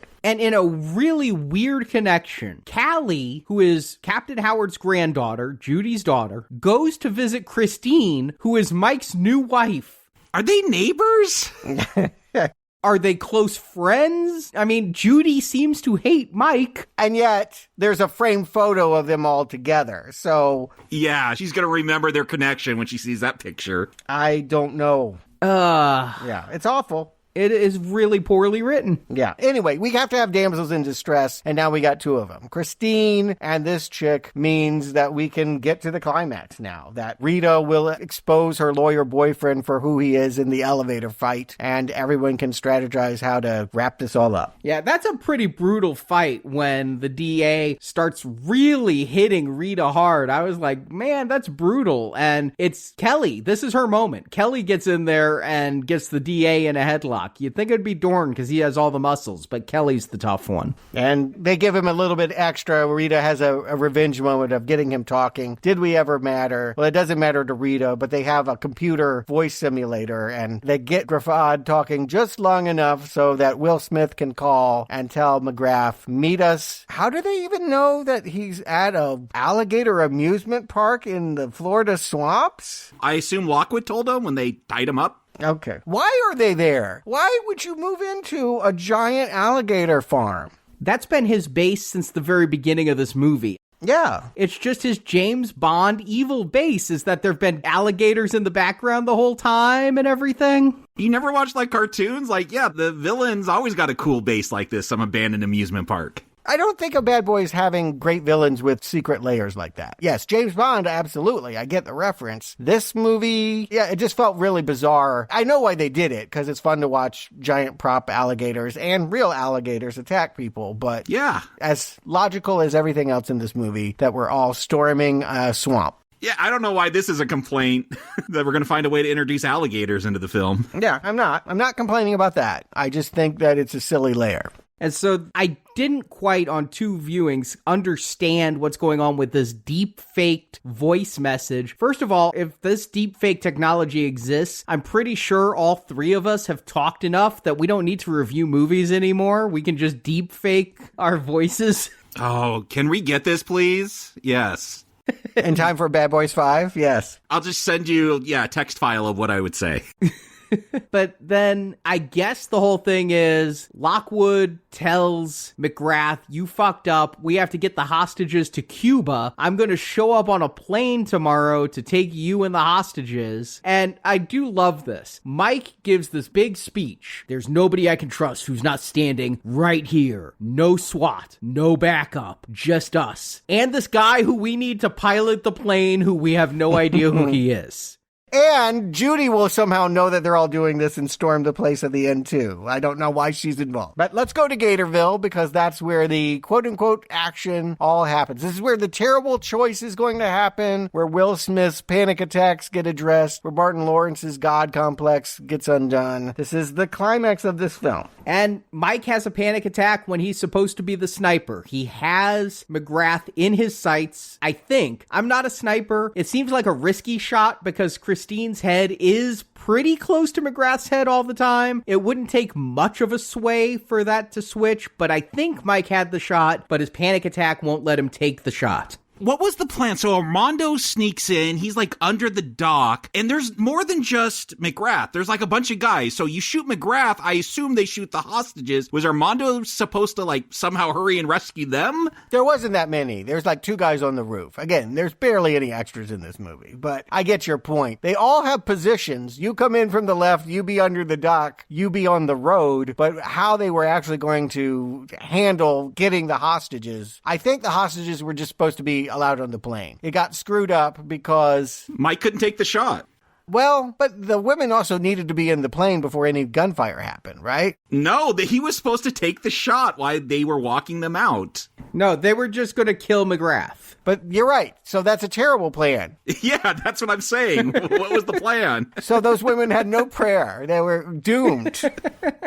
If Mike had taken the shot, then they would probably be killed, unless you just assume all the goons would lose their motivation if their boss is killed. But instead, Armando is like under the dock, and I guess the alligators could smell him, and people could see alligators going under the dock, so they're like, there must be people there? Yeah. It's an ending. I don't want to call it a good one, but a lot of things are happening. Everyone has something to do, starting with Will Smith, like seeing Pantoliano again, because he hasn't had enough scenes in this movie, and gets wakened from the daydream by the joke we all knew was coming, right? They had to make a slap joke. I don't think this is the best one they could have made. No, I wanted a way better. Like, they have a wedding at the beginning with a drunk Martin Lawrence that he starts to say something about Christine. Watch it. Keep my wife's name out of your mouth. Like, yes. Perfect moment. There it is. I like your version better. I think this is Will Smith trying to be contrite. The only way to address it is quietly and to make him the victim. You can't make him the aggressor. You can't have him threatening to slap Martin Lawrence. You don't want to think about Will Smith slapping people. But the first night I watched this, the 6 people I was with all laughed uproariously and loudly. You would have thought I was with 20 people, not 6 people. I was with 20 people and they all laughed uproariously with the slap. Again, I need nasty Mike. I need nasty Mike. It's Lawrence. Yes. I'm laughing. I'm sorry. I'm laughing too. And he slaps Will 4 times. So again, I think this is the best way you can have it is Will Smith saying, I deserve to be slapped. Here you go. You can see me be slapped. I hope they did a bunch of takes. I actually think they shouldn't have done it. I think they should have just let it go and not referenced the elephant in the room. You know, the press have been told with interviews, they haven't been specifically told don't ask about the slap, but they've been told don't ask about old stories, focus on the movies, and let's just let it go and try to focus on this movie. By having Mike get slapped, it's taking me way out of this movie. No. There's a rule, especially in stand-up comedy, when there's something, if you look weird, you got to address it. Mm-hmm. Everyone's thinking it, you address it to relieve that tension. And it took me a long time to relieve that tension I had with the slap to finally get some kind of joke here. No, Dylan Bilal needed to slap Will Smith and say, God damn it, act. You want a goddamn statue. Remember that. But they're going to bring in my favorite song on the soundtrack, not Reba's version of Bad Boys, but some Run DMC. You want to talk about a throwback. You want to talk about nostalgia. Peter Piper, not bad meaning bad, but bad meaning good, is playing while the bad boys are back and start shooting. You say no extras, but there seems to be a limitless amount of goons here. There's like 15 guys coming at them. Yeah.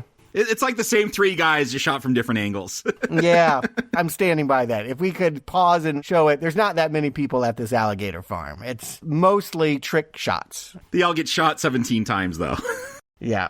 And you're right. What happened to the hacker girl? What happened to the guy that was wearing the bulletproof vest that was running away that gave Will Smith the panic attack? There is like a big muscle guy that's going to be chopped up by a plane propeller. When Lockwood tries to get away in the plane, Rita shoots him down, and he's the only goon I could really recognize in this climax. Everyone else felt like from central casting that had not been on the set before.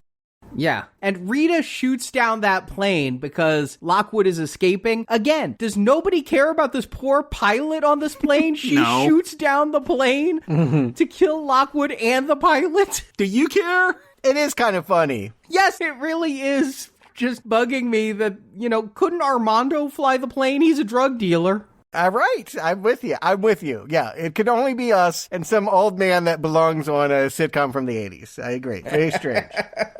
My Wilford Brimley is here.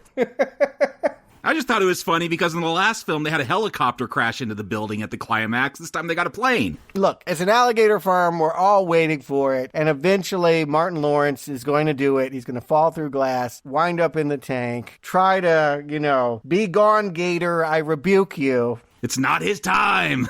Yeah, not his time. This is the thing that finally snaps him out of his Messiah complex. He can die because that thing locks. I don't know how he survives, actually. I thought for sure, I remembered, Stuart, you said in the last movie you didn't think Marcus would be part of the action for this one. I thought they were going to take off his arm. It looks like he loses an arm to that gator's mouth. It's going to be Captain Hook. Mm-hmm. Yeah, I thought for sure there was dismemberment occurring. It's only because this movie is hella silly that he escapes just with a minor flesh wound. Yeah, Mike jumps down and impales the gator, but it will come back. It'll eat Lockwood. They'll continue on their chase to try and get Christine. This is, again, never forget we were told something bad was happening and Mike would have to make this impossible choice. Does anyone believe that Christine or Marcus won't survive this scene? No. No.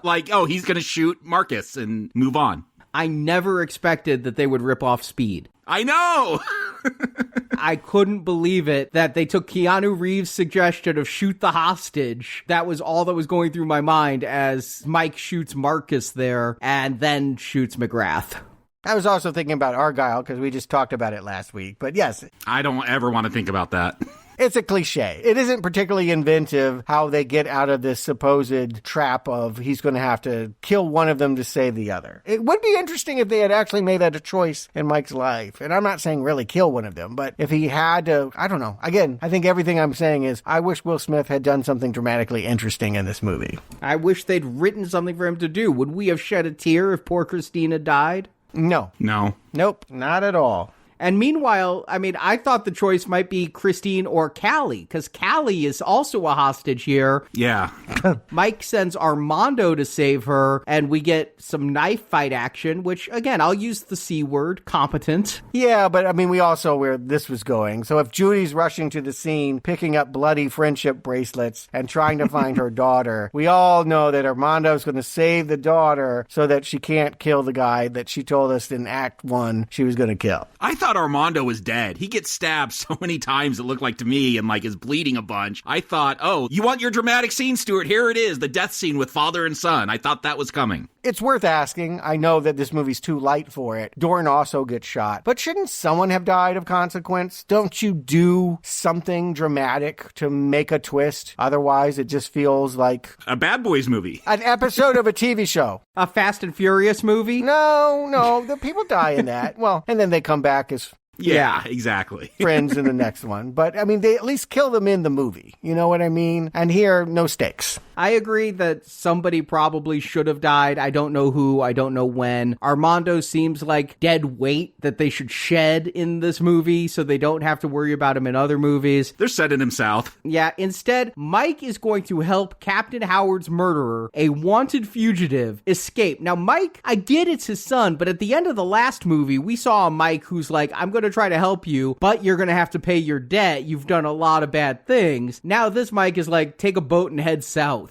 Now we have actual corrupt cops doing things that need to be investigated. Bad boys for life. But I've always said these were corrupt cops, and you loved 1 and 2, and that's when they're the worst. I don't know why it bugs you now. This is just how bad boys are. Maybe because I'm just not into the movie. I'm just wondering, you got this evil villain lair, like the U.S. Marshals are there, I assume, like just off camera, it's surrounded. I don't know how Armando's getting away. More, we immediately start getting news footage voiceover. Captain Howard exonerated. Former Army Ranger McGrath guilty. I know these are dumb movies and I'm not supposed to ask too many questions. Yeah, I don't know why you're complaining about this. But what I'm asking is, there's a lot of dead bodies, but where's the proof of anything to prove to FBI agent Grease? They got the files. Yeah, they have evidence from a warehouse that was sitting around since Bad Boys 2. But they needed the files and Armando. Armando had to identify the guy and testify he was the one who ordered Howard's death.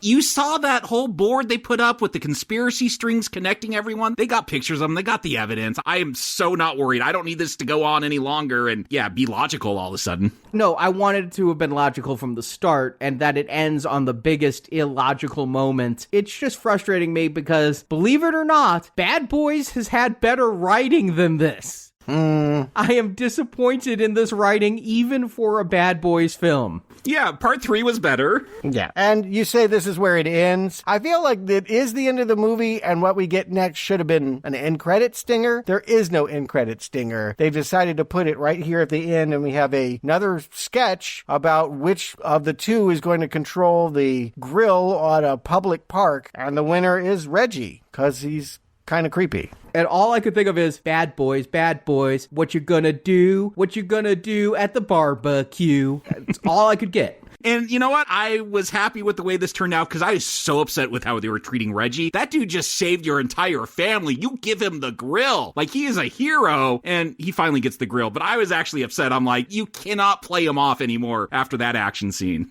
And Reggie has the most nuanced acting of anyone in this film because he comes up and finally smiles. We have only seen him have that blank look on his face even through the big action scene, but now that he gets the grill, he gives this knowing smile to the camera, breaking the fourth wall a little bit, and I'm like, that is a good note to go out on. Reggie's the man. But hey, Reggie's smiling. Are you? Is it ride or is it die? Jacob.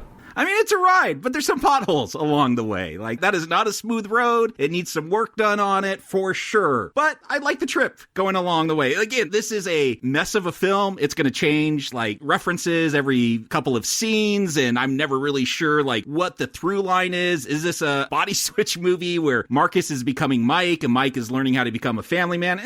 Kind of. Maybe it's there. Like, that's how I feel about everything with this film.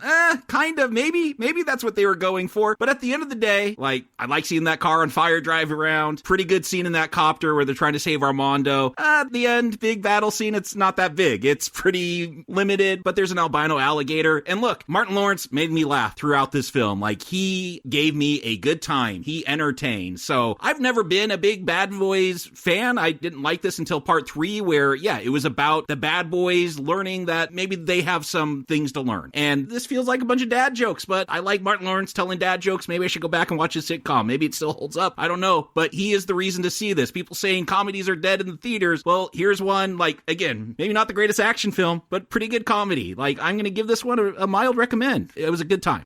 Stuart. I think I have the same review, and I'm going to say die. And not because I hated this movie. Not because I thought it was really terrible, but just that, it's tired. It's time to let go of this. I think they're not boys anymore. They already processed growing into middle age, and this just looks feeble. I mean, it is old stars, old jokes, old 80s songs remixed by DJ Khaled and Black Eyed Peas. And Reba. And apparently Reba McEntire, the avatar of youthful music. Yeah, again, maybe that's enough for you. Again, nostalgia. If you want to see old people remember when, yes, I think that this movie works better as a relaunch of Martin. You know how sometimes they bring sitcoms back like 20 years later? It feels like a better Martin episode than it does to a sequel to Michael Bay or What We Got Last Time. I mean, they've slipped. You must admit that, Jacob. This is a real come down.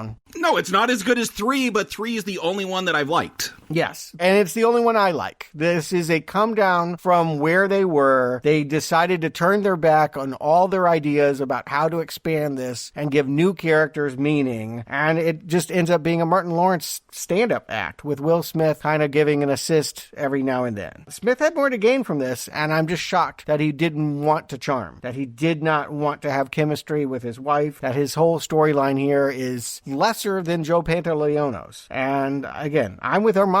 Ditch Dad. He's a real pill. Go find another movie where you can be youthful and cool, because this one isn't going to give it to you. And so I would say probably a not recommend because it's a bad action movie. But yes, if you want Martin Lawrence stand-up, go ahead and ride the ride. But I'm going to say, well, one thing is true. We finally have an answer for the theme song. Bad Boys, what you going to do when they come for you? You're going to cringe. This movie is full of cringy old man comedy. So I'm the deciding vote on if they ride or if they die, huh? Yes. Or are you just or?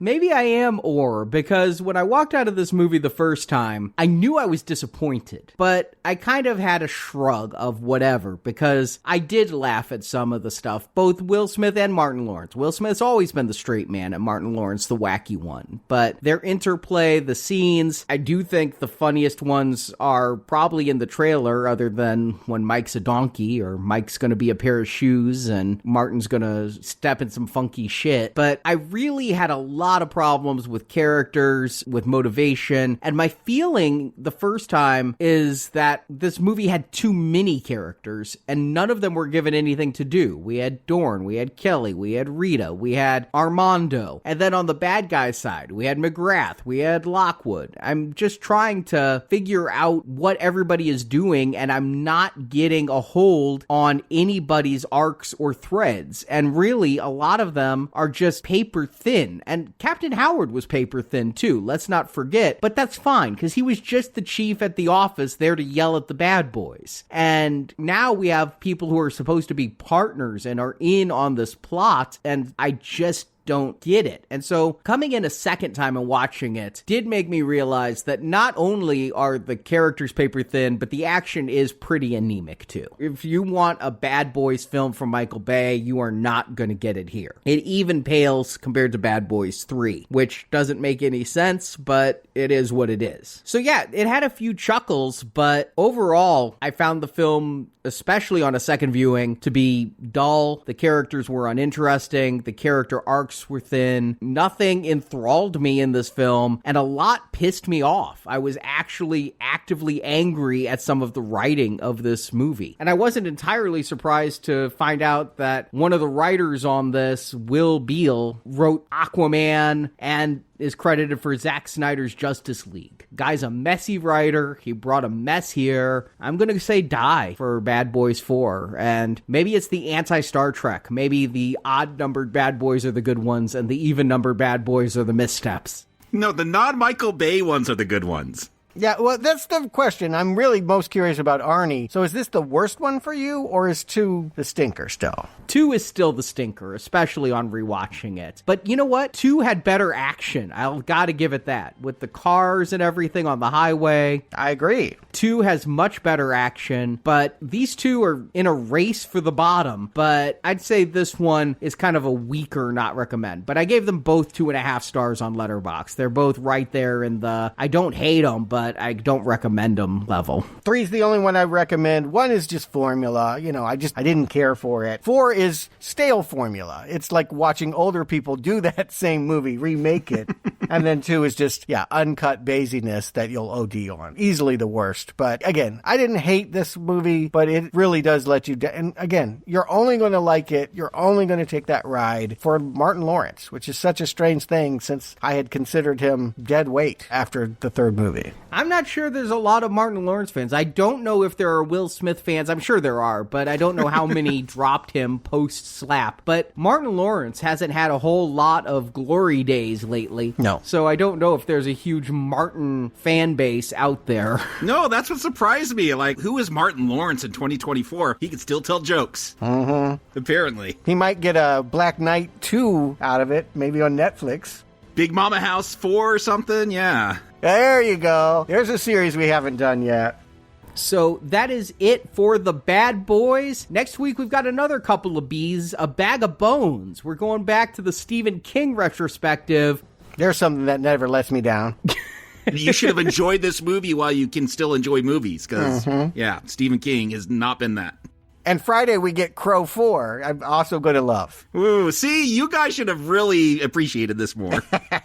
Crow 4, Wicked Prayer. You know, say a prayer for us hosts, because we have an Edward Furlong film with David Boreanaz as the bad guy, who's partnering up with Tara Reid. This is going to be something, and we got Dennis Hopper and Danny Trejo in the mix.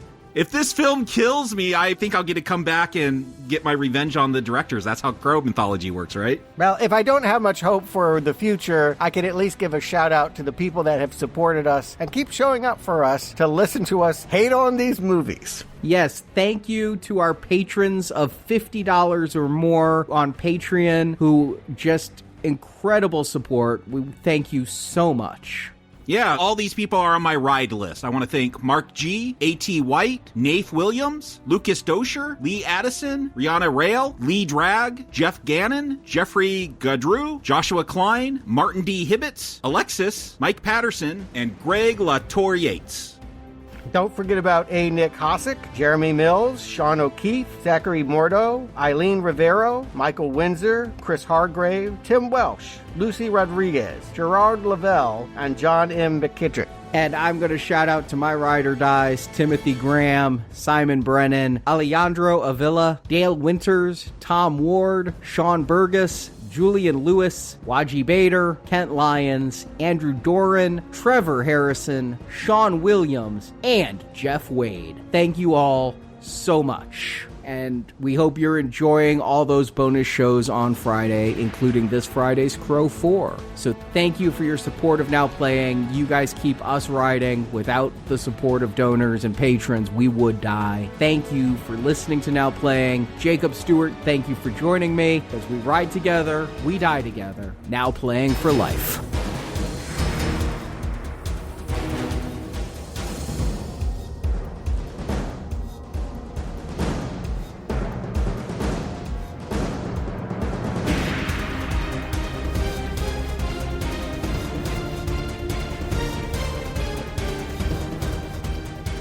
I tell you, I love you, man. Yeah, you know you always be getting emotional after gunfights. It's because I'm glad we survived. Shit. What you talking about? I love you too, man. Don't be looking at me. I said, yeah, I love you. I said that shit. You my boy, man. Nah, you like my brother, man. Thank you for listening to this episode of Now Playing's Bad Boys Retrospective Series. Whoa, that was good. Hey, you one of those guys, huh? In and out. We hope you've enjoyed the show. Oh, that one puckered up my butthole. For more movie review podcasts, visit the NowPlayingPodcast.com archives. There you'll find hundreds of film reviews, including Die Hard, John Wick, the Jason Bourne series, Kingsman, Machete, the Marvel Comics movies, and more. And come back each week for another new movie review. Oh, these dudes is off the chain. Now Playing relies on listener support to keep operating. This is what I need. I need a SWAT team, helicopters. We're calling all cars here, baby. You can join the Now Playing patron campaign. Patrons of $10 or more get a new exclusive movie review every month. Plus, even more perks, including one where you can pick a movie for our host to review. Find the details on our website. You just remember one thing, my friend. I may not always be here. You can also follow Now Playing on Facebook and Twitter, where the hosts post new episode announcements, movie reviews, and contests, where you can win movies and soundtracks. Hey, man, work your magic. You say you're a computer whiz? You can also help Now Playing by leaving us a 5-star review on iTunes. A link to Now Playing's iTunes listing can be found at NowPlayingPodcast.com. My shit always works sometime.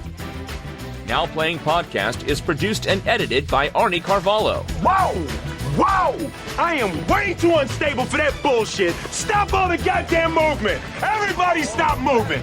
Associate produced by Jason. Just do what you do. only faster. Now playing's Bad Boys series credit narration by Brock. He doesn't talk that way. Talk like him, like him. Try to talk sexy. Come on. You don't sound sexy enough.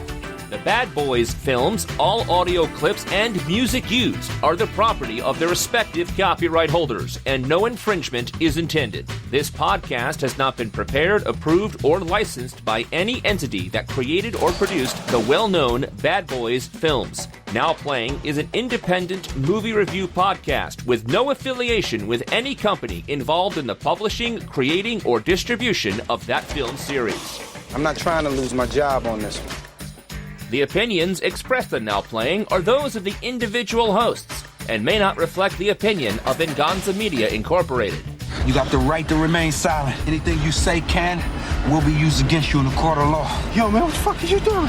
Get it out the way. Now Playing is a Venganza Media production, copyright 2024. All rights reserved, and no part of this show may be reproduced, repurposed, or redistributed without the written permission of Venganza Media Incorporated.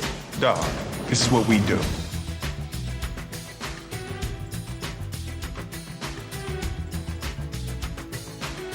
Now that's how you supposed to drive.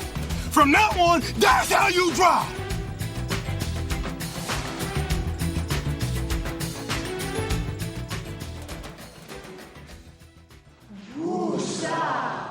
I mean, I always say it is the best movie I saw in theaters in 2020. I mean, what else was there? I think Fantasy Island and Tenet were the only other things I saw. I believe Invisible Man, and there was that one Red State, Blue State movie. The Hunt. Oh, yes. The Hunt was the last film I saw until I think The New Mutants. Mm-hmm. What happened to Charles Melton? Got too good for it, I guess. He got that DJ career off the ground that he was trying to do in the last film. Okay. You mean he stands behind a laptop and plays music? And is a hype man. Come at me, DJs. My snacks are your snacks. Yes. Audience loved it. Huge. Yeah. Yeah, but you know what? I misheard it. I thought he said, my snatch is your snatch. And I'm like, oh, no. Wait, what? That's Tiffany Haddish's line. Yeah. Yeah. Then I realized he said snacks, not snatch. Woosha!